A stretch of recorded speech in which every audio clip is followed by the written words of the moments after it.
Jar Oil. The company have filling stations across the country, and our rates are relatively cheaper than anyone else across the country.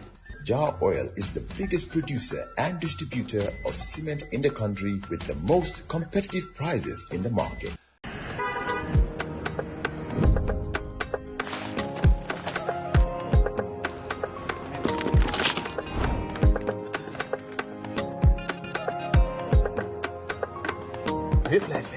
Sant yàlla.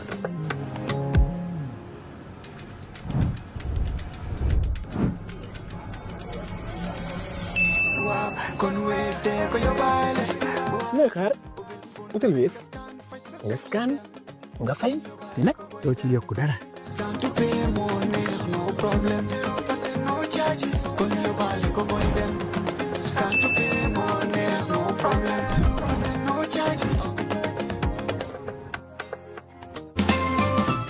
A better way to pay your UTG fees with instant proof of payment and real-time student portal update.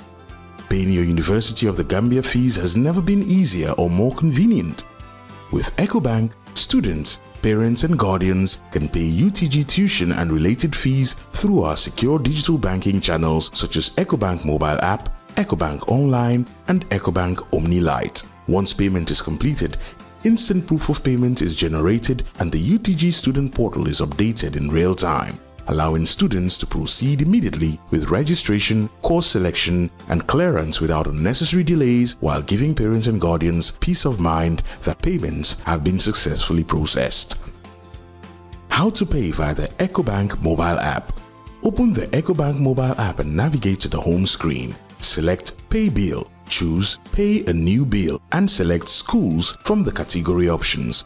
Select University of the Gambia. Select the specific product you are paying for.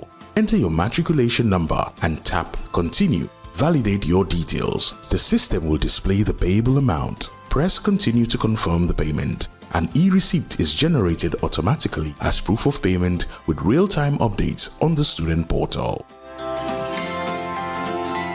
How to pay via Ecobank Online or Omni Lite. Log in to Ecobank Online and Omni Lite using your credentials. Select the menu and choose Bill Payments. Choose Quick Bill Pay and select School from the category options. Select University of the Gambia. Select the specific product you are paying for. Enter your matriculation number and tap Continue. Validate your details. The system will display the payable amount. Press Continue to confirm the payment. An e-receipt is generated automatically as proof of payment with real-time updates on the student portal. Walk into any Ecobank branch or pay through our digital channels and enjoy instant proof of payment with real-time updates on the student portal. Ecobank, the Pan-African Bank. It's Tuesday, the 23rd of June, 2026, and you're with Coffee Time with Peter Gomez. Our time, 11 minutes past 8 o'clock in the morning. Now, flooding on some of the newly constructed roads in the Greater Banjul area has quickly become the sensation after the first rains, raising questions about drainage, planning, and the backbone of President Barrow's infrastructure drive. Joining me now is the man at the center of President Barrow's flagship development drive, Honorable Ebrima Sillah, Minister of Transport, Works and Infrastructure. Let us say a very quick good morning to him because we have something to start with. Before that, Sillah, good to see you. Oh, thank you so much, Peter. And good to be back in the studio. People should always be in grey, ash color, rather than this blue honorable, my good friend, Honorable Hamad Ngan Kumbaba.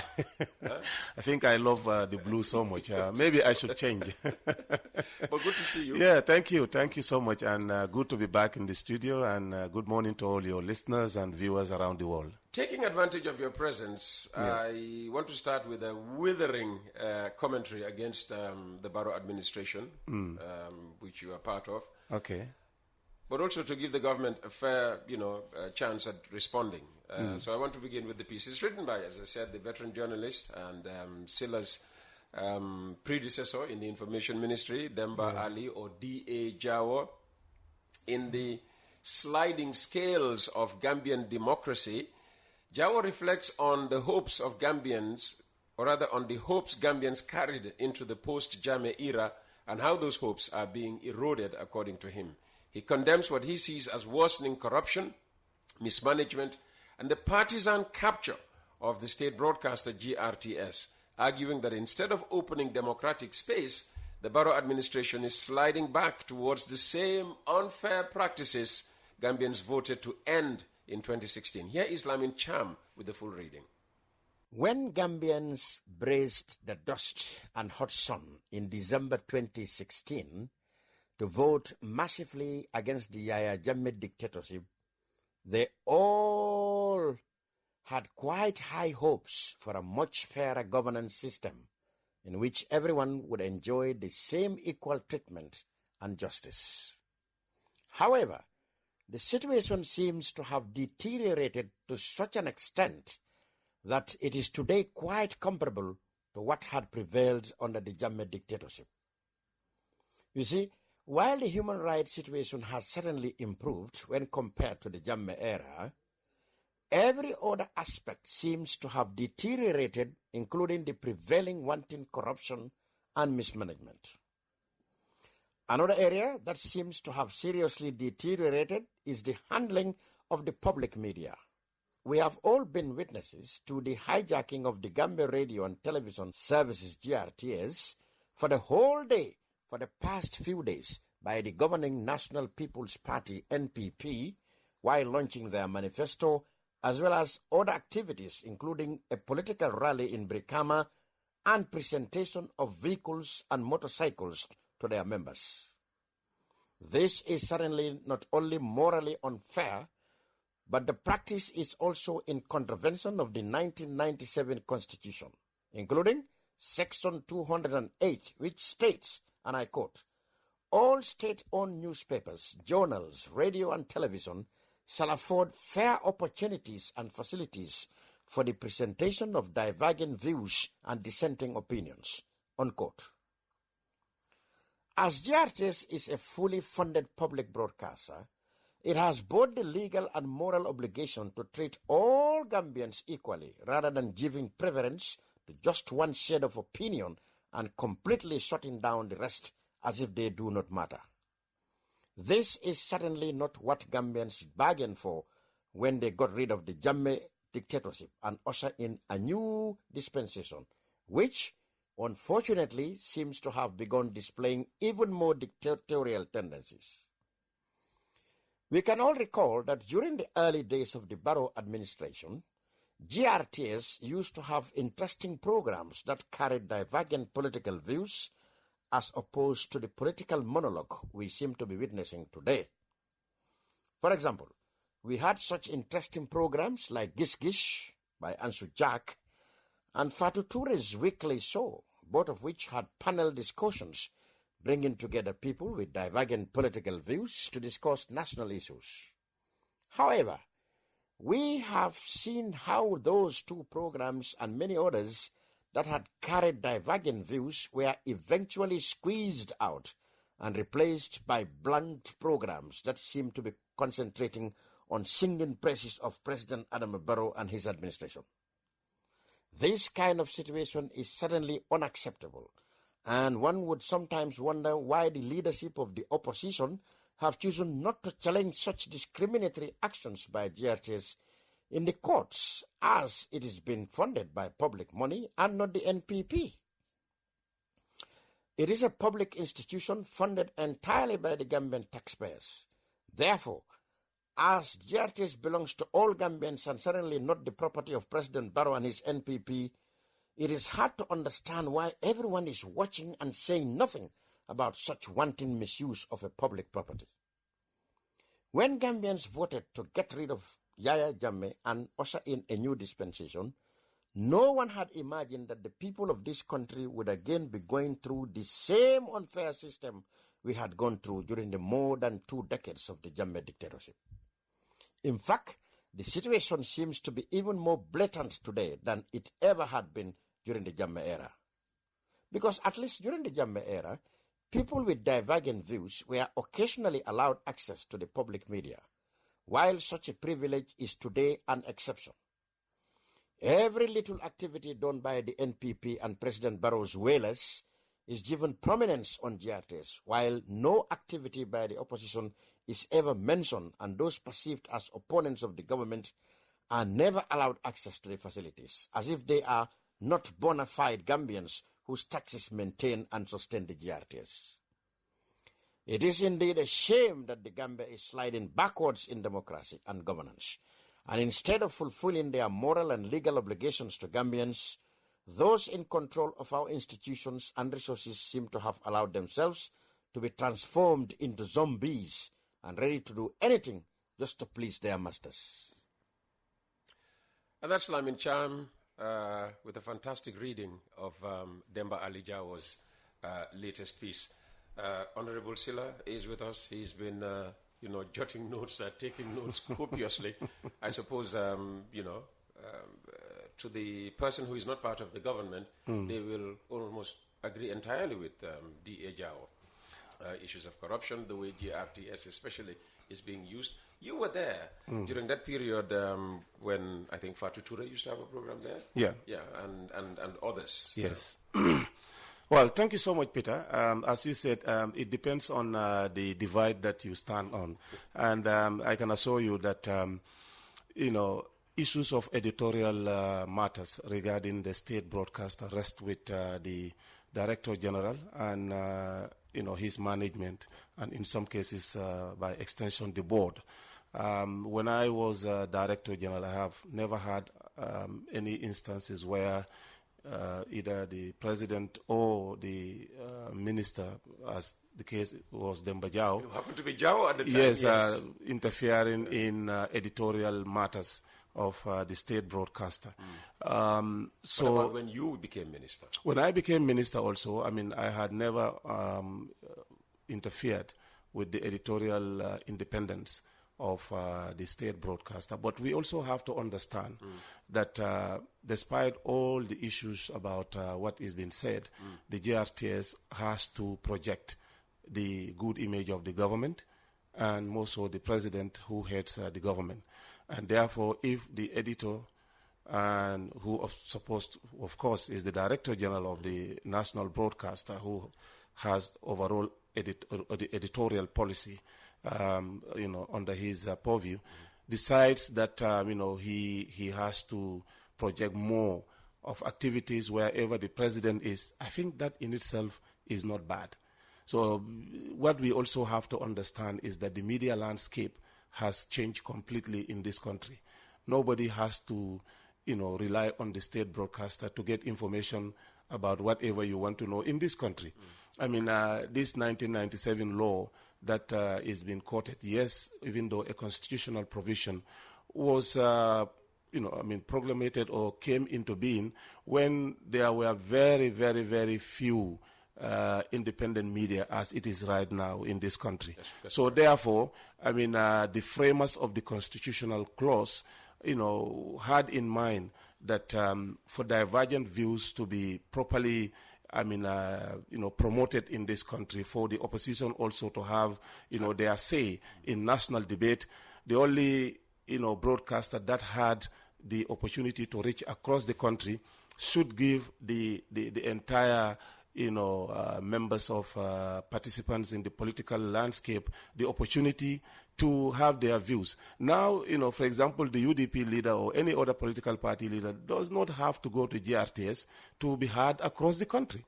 In fact, everybody has your mobile phone in your pocket, so that's your radio and television. Whatever the opposition leader says right now is immediately broadcast across various platforms and also on mobile devices, on platforms that almost everybody can, directly access. So I think it is important that, we look at some of these things within this type of opportunistic environment.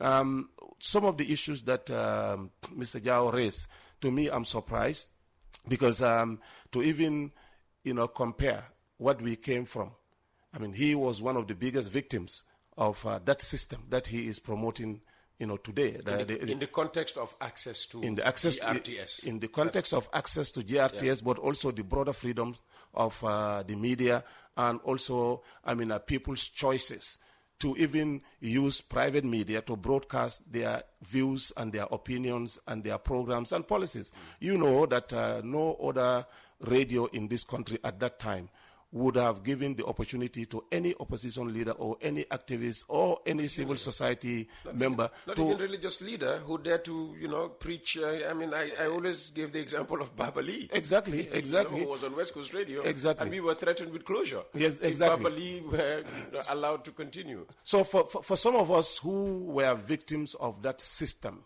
and we lived, that's the realities of that system and what we have today, I think, it would be really, really, unfortunate, for anybody to even think that the two systems are comparable, much more to put a pen to that and then compare the two. But that notwithstanding, being his right, we can give it to him. But I can assure him that this government has always stand for democratic rights, has always, promoted democratic freedoms, and has always demonstrated its tolerance to opposing views, to opposing ideas. The truth is that the president cannot be everywhere. The president does not necessarily influence the editorial policies of GRTS. Okay, fantastic. Sillah, thank you so very much. That was in response to D.A. Jawa. Sillah is here, though, to talk about roads mainly.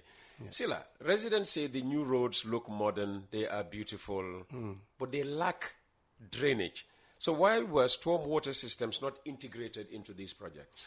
Well, actually, all the roads that we have built, we have drainage on these roads.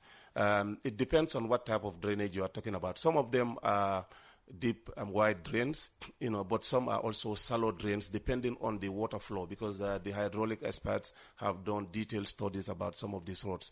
The problem that we have in the Greater Banjul area is that we have a lot of waterways that have been blocked by settlements because of poor planning. And wherever we do the new roads, you will see that water that used to flow probably, quietly and smoothly will now flow very fast into these new roads. And then the drainage system that is built to carry this type of it's like these new roads, attract runoffs. Attract runoffs because, for example, if you are anywhere, for example, let me give you an area in London Corner. Yes. You will see that you have a lot of ponding on many of the roads, potholes there, and then, a lot of water stays there. Yes. Now, if you do any road adjacent to those, roads that have not been built, what will happen is that when it rains, all the water that will run off, to a specific area will have their way on this particular new road. So you will see that within an hour or so when it rains, the road will be covered. So that is naturally a greater drainage problem, because we have done a detailed study of what we call the Greater Banjul drainage system. And this is not only about the KMC, but also West Coast, going all the way to Gunjur. If you look at the way water flows from outside and also within the KMC, you will realize that in certain parts of the West Coast region, for example, water is coming all the way from Casamas. All the way from Casamas? Yes, all the way from Casamas, and then emptying into places like, say, Sifo, and then also Tauto area, and then, emptying directly into the river or at the mouth of the Ozone in Tanje or in parts of Burfoot.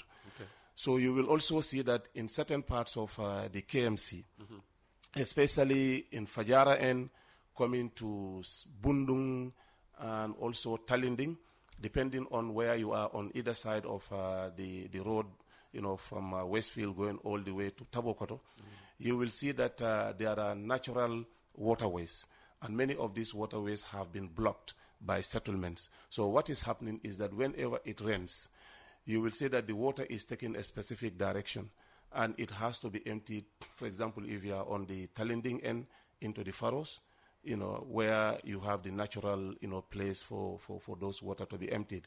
If you are on the Bundun side, of course, you have the canal that comes all the way from Tabokoto, then crosses Bundum Bakote into Kololi here, and then to the Senegambia, to the BB Hotel area.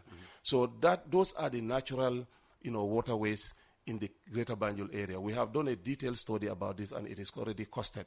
Now, wherever we do roads, our drainage system will follow this type of pattern, but it will have to end somewhere. And because we have not been able to do all the roads, naturally, wherever the road ends, the drainage that has been carried for that particular road will also end there. Oh. And when it rains, what will happen is that all the runoff water that is coming on this particular road will go end to end and come back again, exactly. Because there is it hits a wall and comes back. And come back again.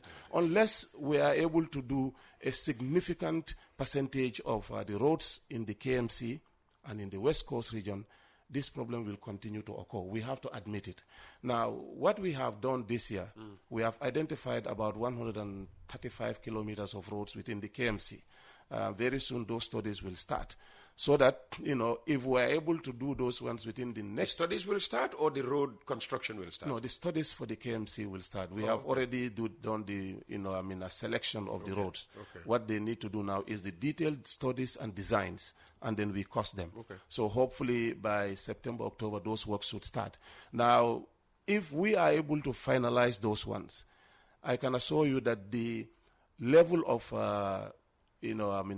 water concentration that we see on the roads will significantly reduce, because you'll have many areas where you can channel the water to go into these, natural, drains that we have in the country. The good thing is that the way the KMC drainage, natural drainage flow is structured is such that, you can easily channel them into the furrows and then, get into the, the ozone.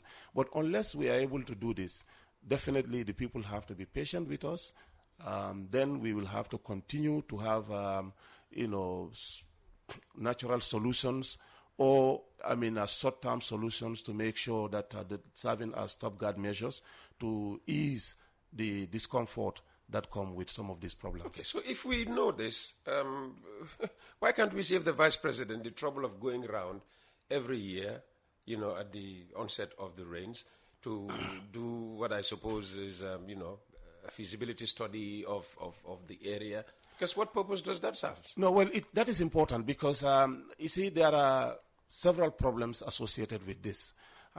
Naturally, the population growth in the urban area has now overwhelmed the existing infrastructure that we have. Yes, of course. We have almost half of the entire population living within the Greater Banjul area.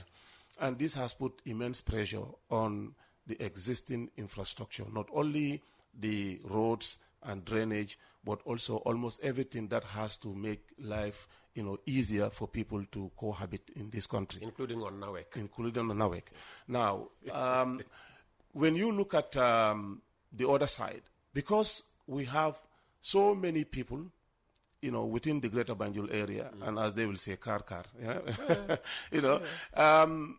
the bigger problem is that the municipal authorities are not able to collect the waste, the solid waste, across the entire areas of the Greater Banjul area. So what many people will do, or some of the areas that lie or that live along these, riverine areas and also waterways, is that they will go and dump into them. They will also go and indiscriminately dump. So the essence of the Vice President's annual visit to some of these areas is to ensure that we declog, some of these places, excavate to ensure that the drainage is free enough to allow water to flow. Okay. That is a temporal measure that we do annually, and then we also make sure that along the major roads, some of the drainage that we have already provided for those roads, we empty them and we remove. Because what we have seen is that people will also remove the slabs and then dump waste on those drainage. So those things are critical. That's why the Vice President will go. And the other thing also is that the NDMA, which is the National Disaster Management Agency, will also advise appropriately, being the technical arm of the government on those things, what we need to do, as quickly as possible to provide temporary relief to the communities on those areas. Given the country's vulnerability to heavy rains and flooding, how are climate resilience and long sustainability being factored into, the roads that are earmarked for the near future, I hope? Yeah, thank you so much. That's a very important question, Peter, because if you look at the new roads that we are building right now, I mean, we put in place a very strong environmental resilience measures in our programs, and that is why these studies are critical, because we are not only doing the studies about the type of roads that we need to build, but we also have to put into consideration environmental factors, and we have special units that will do those type of studies, and then inbuild them into the overall feasibility studies that we have done. Because right now we cannot actually carry out any road construction without having the ESIA, the Environmental Impact Assessment study, done to confirm what type of roads we should build. Because if you look at, for example, the urban area, we have decided to do two major type of roads: asphalt on double layers, and also concrete, which have to be accompanied by drainage, and then also supported by, in some areas, we are thinking of even putting in place a measure where we can have water retention points, where, if you are very far from the water emptying centers or areas, around the canals, then we can buy certain properties and then allow the water to settle in those properties, and then those waters will now be returned back to the drainage and to be slowly emptied into the canals. Because if not, what will happen is that with the velocity of the water that is coming and the drainage structures, they will overwhelm the drainage. And this is the problem that we have, in fact, in Brikama, the Newtown Road. This particular road, the problem is not only about the road not being good, but the problem is that first, the water cannot pass anywhere. So we are currently negotiating with a property owner around, which is not used, so that we can use it as a water retention point to discharge the water into that particular property, and then as the water recedes, then we will empty it back into the drainage, and then it will go.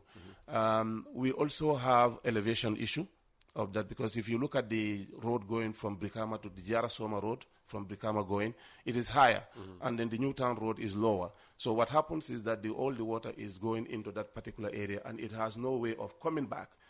So was that a design fault? That was a design fault, but it was actually done years ago, before we even came to office. Now that road is part of the many urgent roads that we want to do quickly within this rainy season, with concrete and then with proper drainage, and then some of those design problems will be resolved. Okay. Well, not all the concrete roads that are done, turn out to be good. Well, I don't know of any specific one that we have done and is not good. The problem is that, as I said, we have a lot of rainwater coming on some of these roads that we have done. And naturally, it will allow for, say, some minutes or some couple of minutes or hours for those water to be actually, cleared, from the roads. Okay.